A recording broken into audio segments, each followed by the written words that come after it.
Anyone know who he is?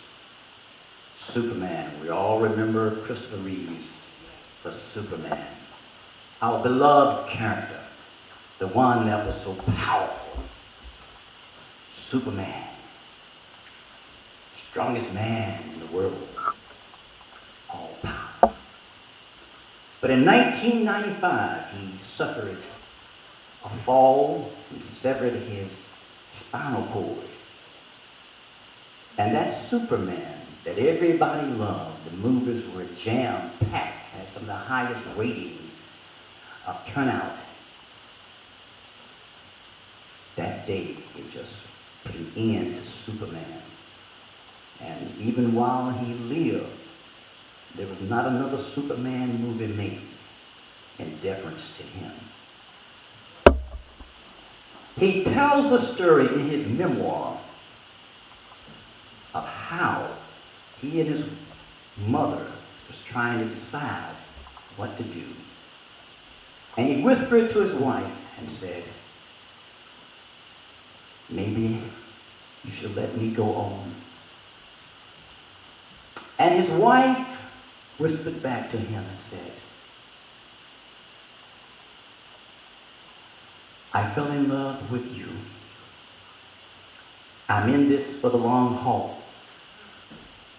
You are the same you, and I love you.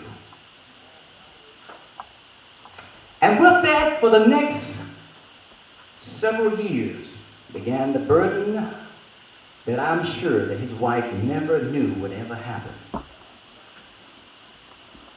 The subject today again is Court is in Session, Love on Trial.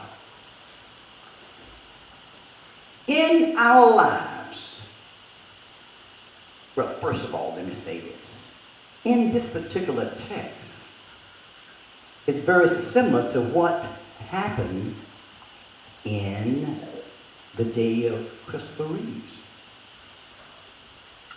Back in that time,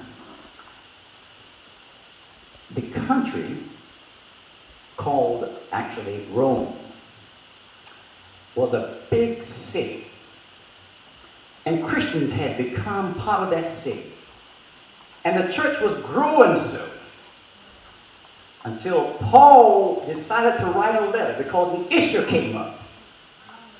That issue was that there were white people, black people, and I'm paraphrasing, but the point is there were a very mixed crowd. And when that happened, as you can imagine, division arose. Now, how many know that whenever the Lord starts moving, it seems like the devil starts moving too? Huh? Yes, yes. And the